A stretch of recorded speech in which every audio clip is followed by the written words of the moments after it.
Amém? Eu queria convidar você a abrir sua Bíblia no livro de João, Evangelho de João, capítulo 3. Eu quero ler apenas 2 versos.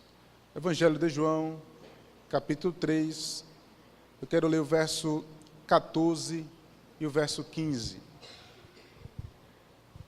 Evangelho de João, capítulo 3, o verso 14 e o verso 15. Se você achou, diga amém. Amém.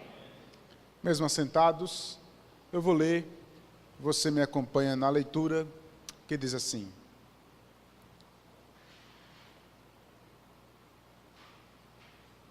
E de modo porque Moisés levantou a serpente no deserto, assim importa que o Filho do Homem seja levantado, para que todo o que nele crê tenha a vida eterna. Vamos repetir todos o verso 14?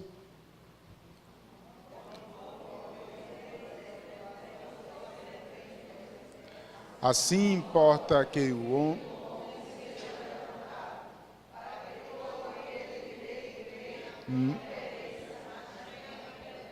Amém. Vamos orar? Deus, em nome de Jesus, queremos nesse momento te pedir que a tua palavra, Senhor, possa achar abrigo em nossos corações. Rogamos a ti, Senhor, em nome de Jesus, que o Senhor possa fazer com que o teu Espírito Santo possa nos iluminar na compreensão e na exposição da tua palavra, em nome de Jesus, para a glória de Deus. Amém. Pergunta ao teu irmão que está do seu lado: você é cristão?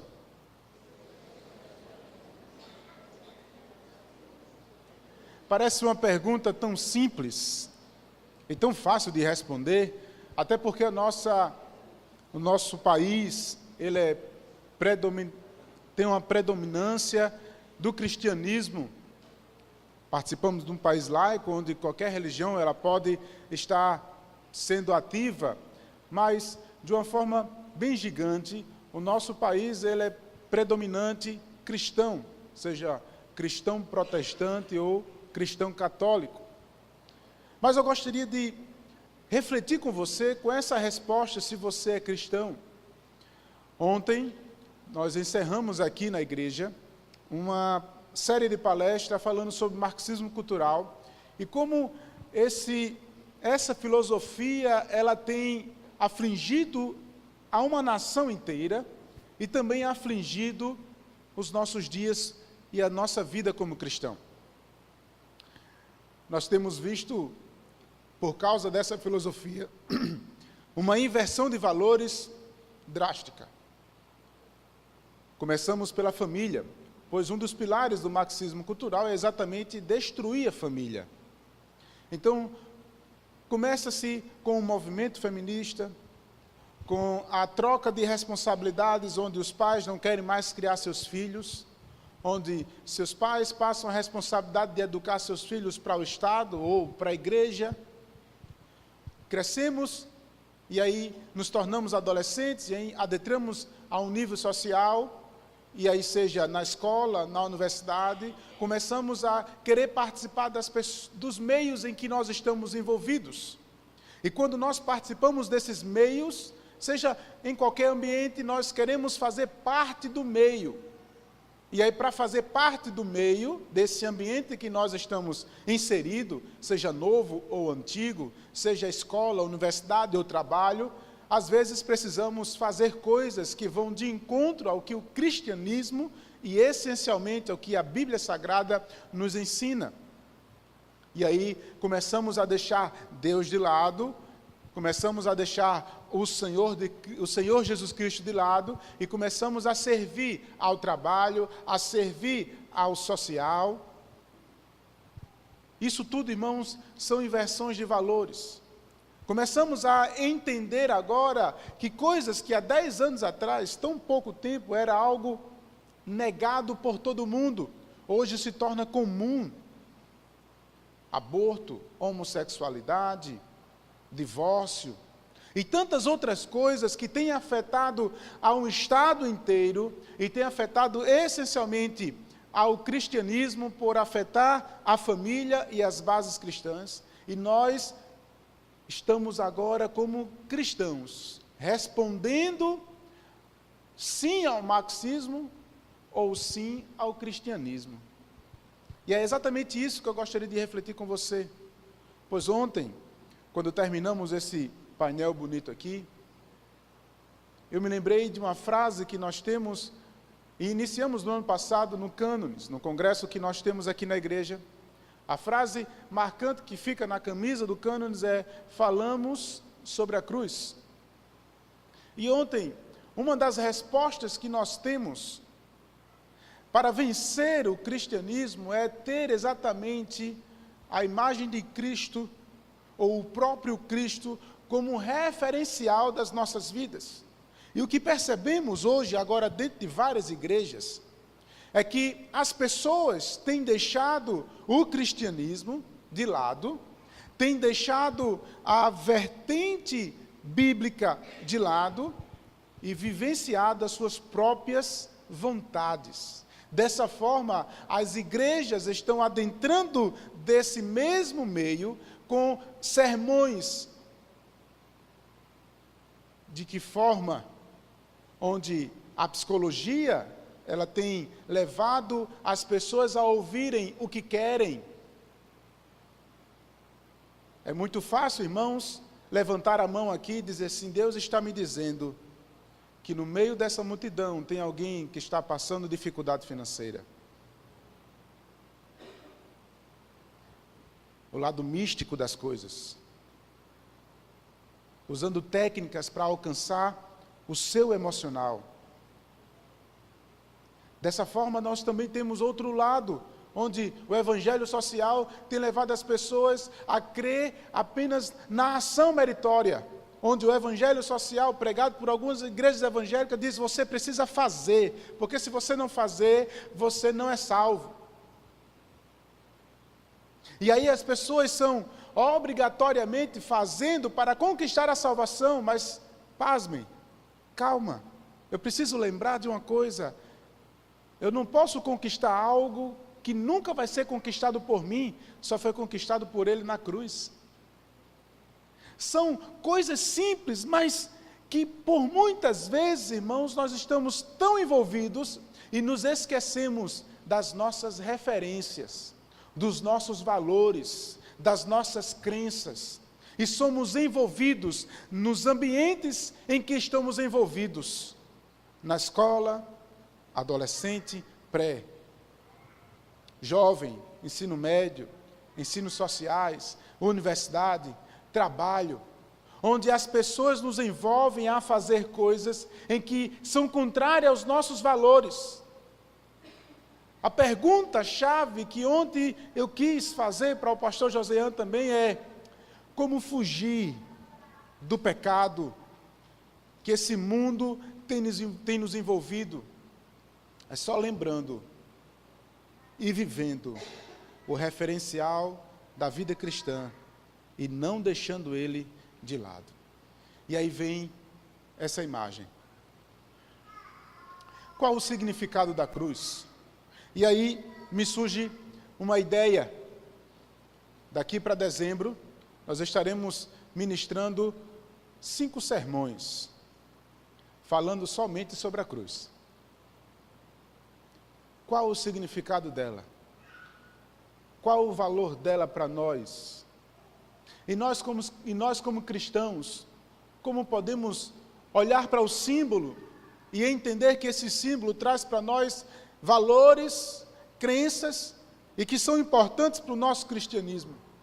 E o primeiro versículo que eu tenho que ministrar para vocês não é outro senão esse que nós lemos, que faz um retrato do Antigo Testamento, de uma experiência do Antigo Testamento, vivenciada pelos israelitas. E agora, Jesus, ele traz à tona em uma conversa com Nicodemos.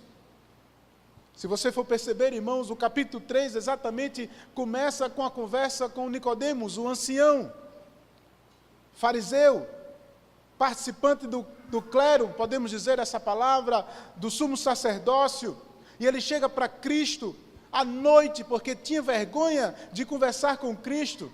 E ele vai procurar ele à noite, e na sua conversa, Deus começa a mostrar para ele a necessidade do novo nascimento. A necessidade de entender que ele precisa nascer de novo. E ele não compreende essa linguagem que o Antigo Testamento traz. E ele, como leitor do Antigo Testamento, deveria lembrar logo. Mas Cristo diz para ele, olha, vem cá, eu preciso dizer para você, você precisa nascer de novo. E ele diz, como eu vou nascer de novo? Como eu sendo velho, preciso voltar ao ventre da minha mãe? Ele diz, não, você precisa nascer da água e do Espírito de Deus.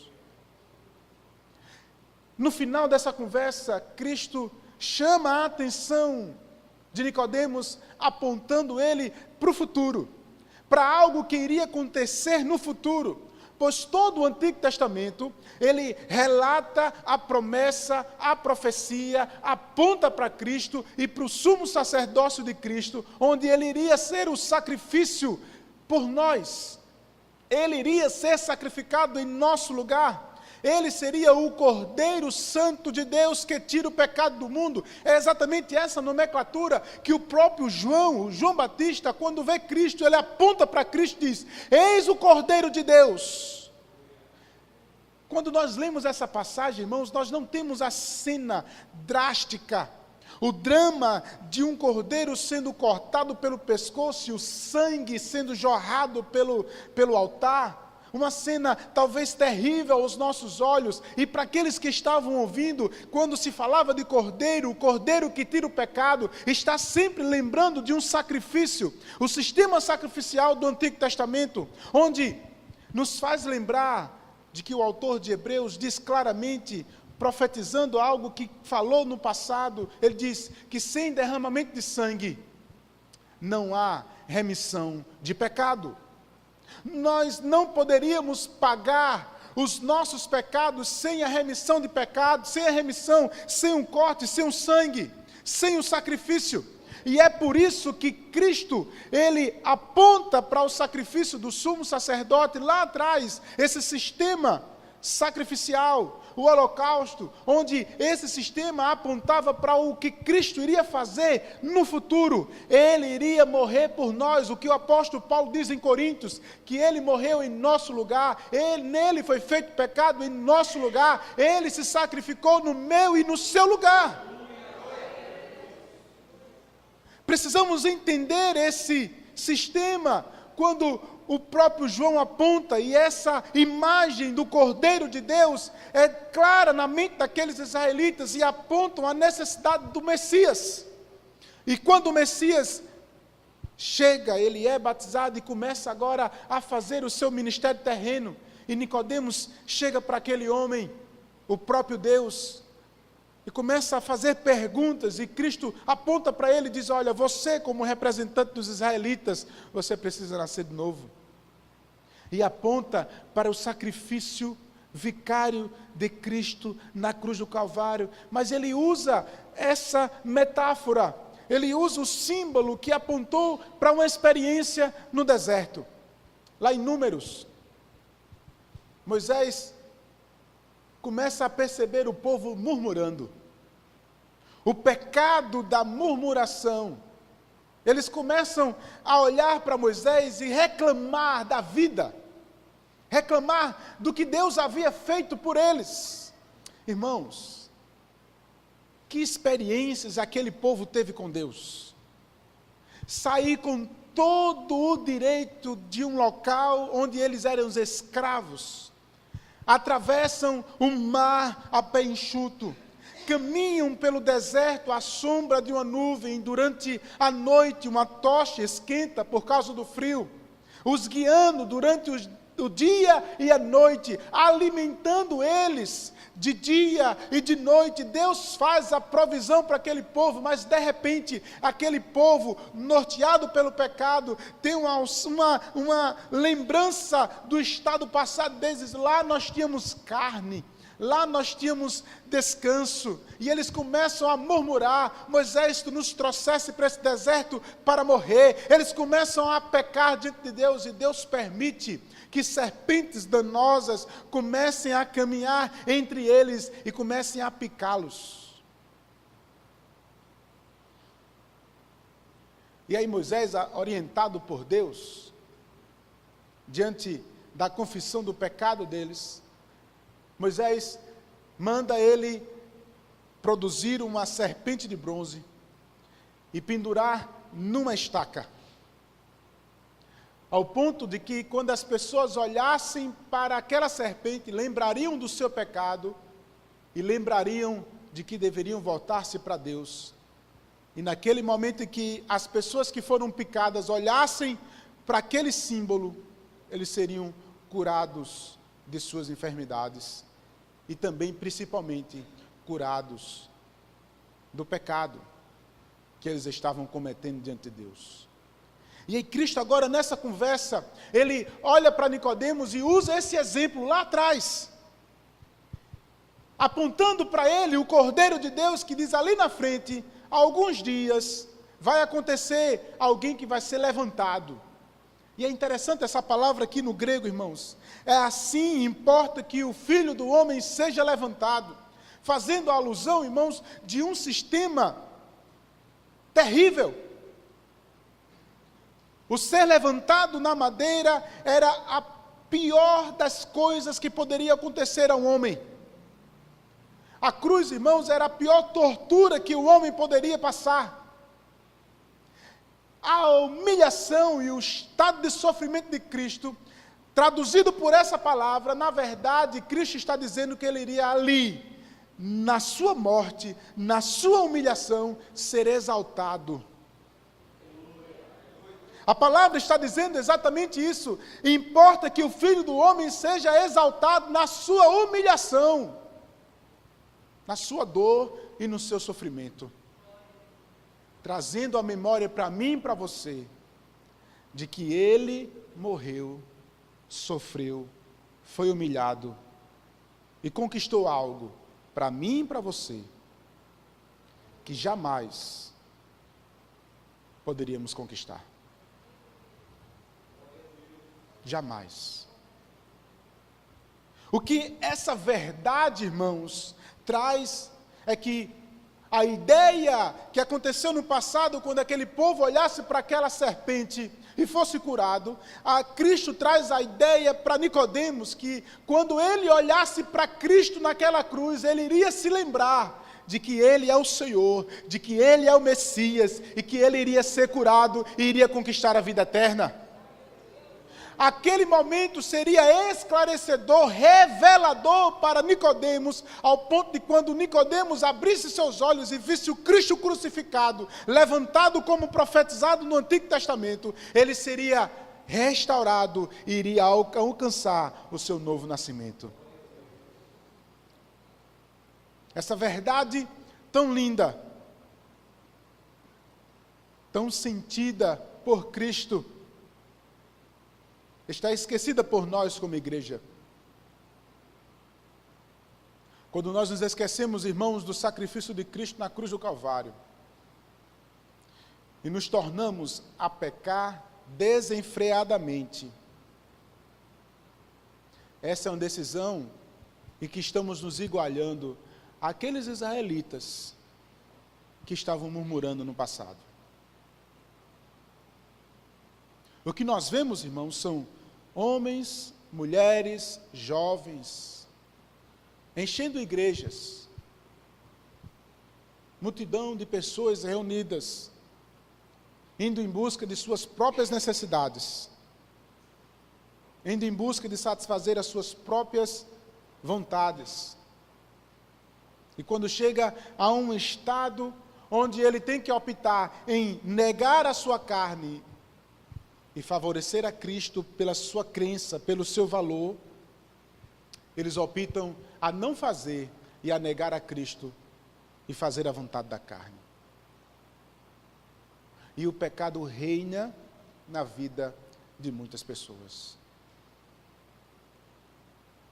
E o interessante, irmãos, é que muitas dessas pessoas que vivem em pecados, vivem satisfazendo as suas vontades, sejam elas sexuais, pornográficas, adulterando, seja elas fazendo inúmeras e inúmeras coisas ilícitas no trabalho, participando de meios na sociedade, de grupos nas mídias sociais que difamam a vontade de Cristo, que negam aos valores cristãos, e nós estamos participando e sendo coniventes, não negando, e por muitas vezes até apoiando. Quando estamos tendo essas atitudes, nós estamos negando o Cristo glorificado.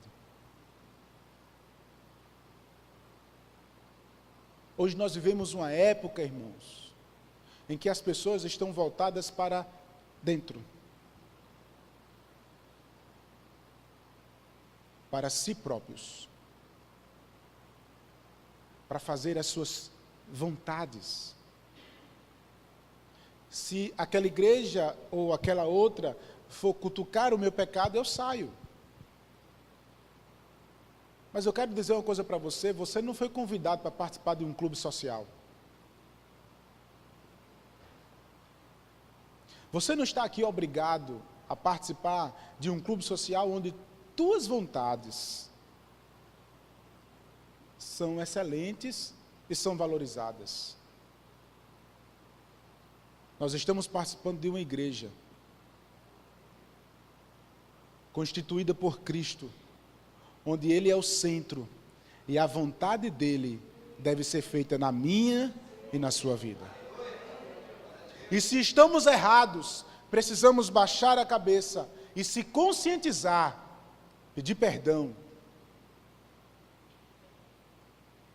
e fazer a vontade dEle em nossas vidas. Verdades como essas, irmãos, têm feito igrejas se esvaziarem. Mas ao mesmo tempo tem feito pregadores não ensinarem Bíblia. Ao mesmo tempo tem outros que se tornaram deuses que revelam tudo. E as pessoas que estão seguindo estes homens se tornam nulos em seus próprios conhecimentos, porque são cegos, onde as Escrituras não são seu guia. E, na verdade, favorecem apenas o que querem. É muito bom estar num canto, irmãos, onde o pastor não te cutuca, onde o pastor não te aponta, onde o pastor não é teu amigo, onde os irmãos nem a liderança não observam sua vida. Mas eu quero dizer para você que a Bíblia que eu leio, essa que você tem na mão, nos ensina a viver de acordo não segundo a vontade nossa, mas segundo a vontade dEle, pois Ele nos comprou com um preço incomparável. Se nós entendermos, irmãos, que sobre mim e você existia um escrito de dívida, que eu e você jamais poderíamos pagar,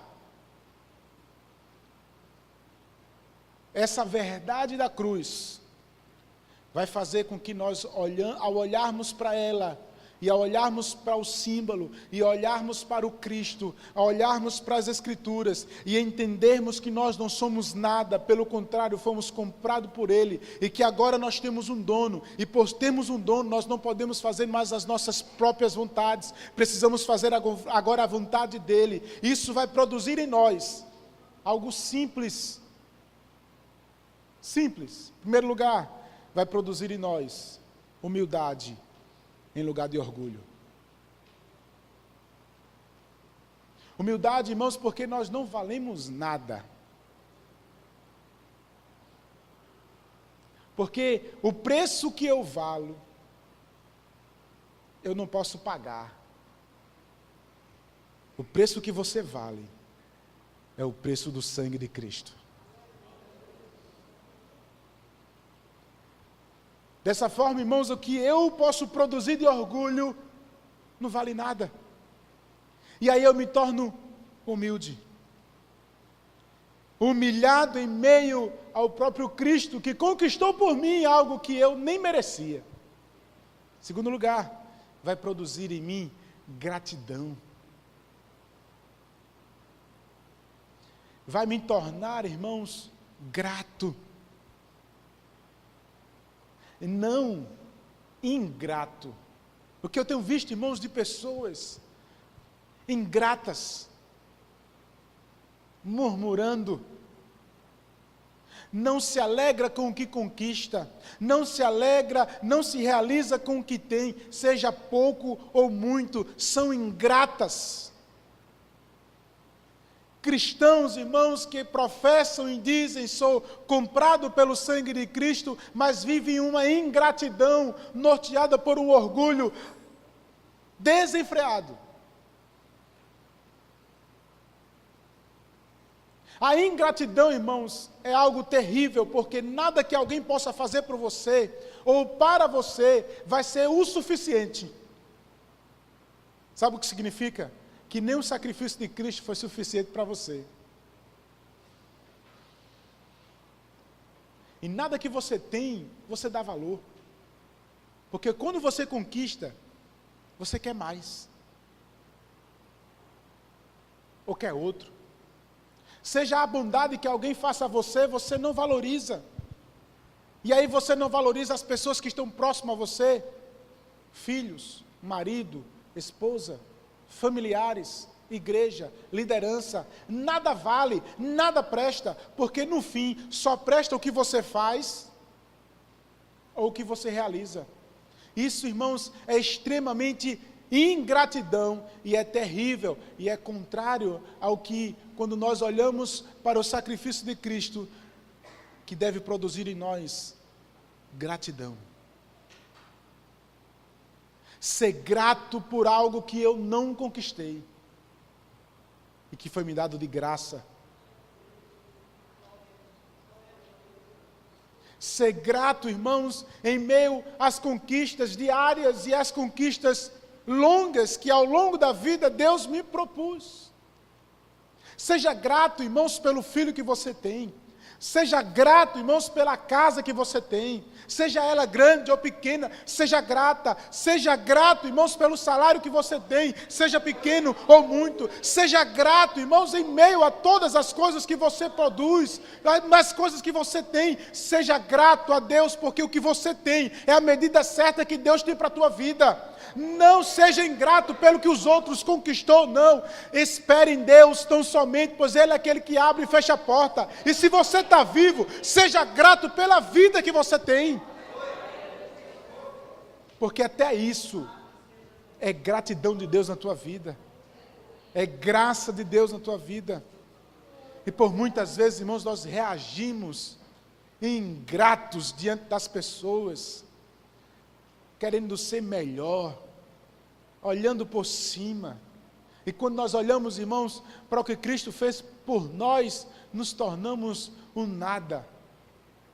E entendemos que o que Ele fez por mim, eu não poderia fazer nunca.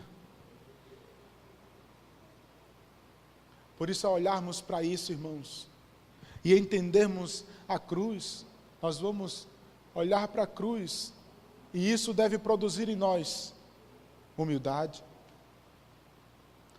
gratidão e, por fim, vai produzir em mim uma ação diaconal.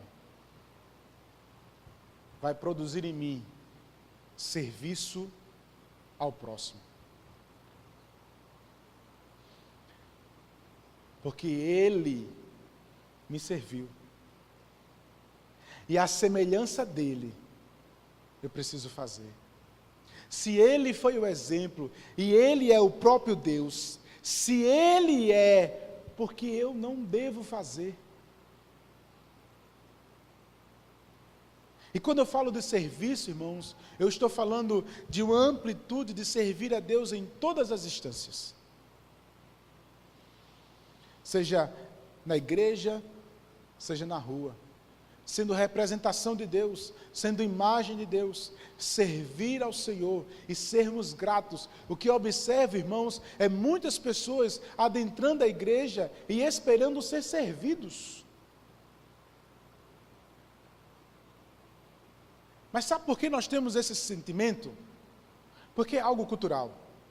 Eu tenho dito aqui a alguns, nós nordestinos, temos uma cultura miserável. Do venha a nós e ao vosso reino nada. Nós temos a necessidade de sempre receber, de sempre vir para nós. e ainda sermos ingratos pelo que recebemos. Nós temos dificuldade de dar, nós temos dificuldade de fazer pelo próximo. E quando nós olhamos para o Cristo, Ele fazendo por nós que não merecíamos, sabe o que a Bíblia diz de nós, irmãos? Nós estávamos mortos em nossos delitos e pecados. Ele simplesmente, por meio da cruz do Calvário, disse: eu te escolhi, te dei vida. Ele ressuscitou, te garantiu algo no futuro que você jamais poderia comprar com todas as riquezas do mundo. Ao olhar para isso, Ele faz um serviço imensurável por mim e por você. Ele me serviu. Ele deixou exemplo aos seus discípulos, Ele deixou exemplo para nós. Mas por muitas vezes nós estamos indo para a igreja para sermos servidos. Porque nós não gostamos de dar, nós não gostamos de fazer pelo outro, nós gostamos que as pessoas façam por nós. E aí eu lembro do Evangelho de João, capítulo 13, quando ele deixa seu exemplo claro para os seus discípulos, quando ele tira a sua toalha e lava os pés dos seus discípulos e diz assim: olha, bem-aventurado é isso, se vocês praticarem. Ou seja, irmãos, feliz é aquele que serve. E esse princípio, irmãos, é realizado por nós quando compreendemos o que Deus fez em nosso lugar. Nos produz seres mais humildes, nos produz seres mais gratos, e nos produz crentes servidores.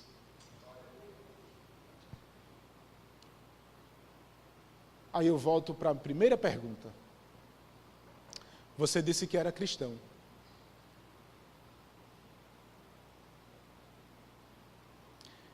Como cristãos que entendem o que Cristo fez na cruz, precisamos fazer mais do que já estamos fazendo. Como cristãos, e entendemos o que Cristo fez na cruz, nós vamos negar o pecado que o mundo nos influencia a fazer.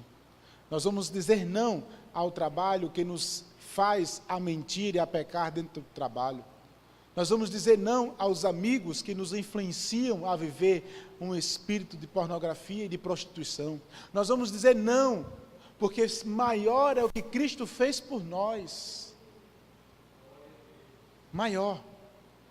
E dessa forma, quando compreendemos isso, a nossa resposta é de humildade, de gratidão e de serviço.